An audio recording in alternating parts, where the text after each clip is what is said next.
徛台湾看世界来看，总统蔡英文去中美洲友邦访问中途过境美国。伫台湾时间透早，也就是纽约当地暗时7点，蔡总统到智库哈德逊研究所举办全球领导力奖，并来发表演说。不过当地在地这中国抗议人士又搁伫街路咧发较大细声，尤其针对国安局长蔡明安前一天讲，中国敢若是以一天200块美金的费用，互因做行路工，安尼因真不满，讲因本身是自愿来，伊嘛呛台湾的媒体讲，袂使叫蔡英文蔡总统。总统今天会跟庞培奥见到面吗？总统蔡英文坐落车由智库哈德逊研究所的所长亲身致接，两人握手小借问，身躯边有驻美代表萧美琴陪席，真侪保镖伫咧边保护，因为蔡总统过境美国第2天，抗议团体佮出现。蔡英文，美国人。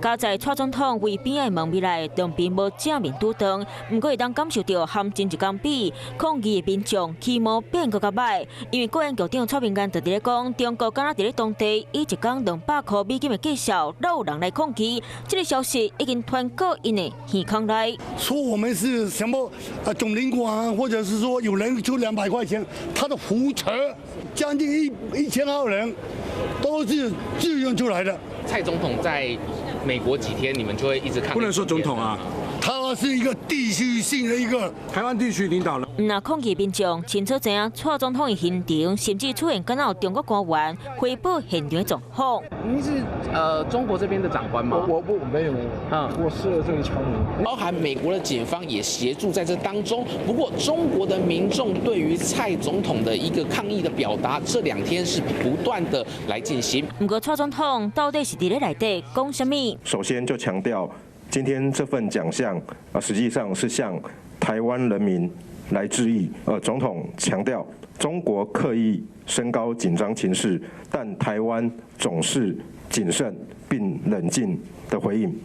台湾人民期盼和平，但历史告诉我们，最佳避战的方法就是让自己更有实力。除了提升实力，面对对外威胁打压，更加含各国的感情、经济优化，体现守护民主的决心。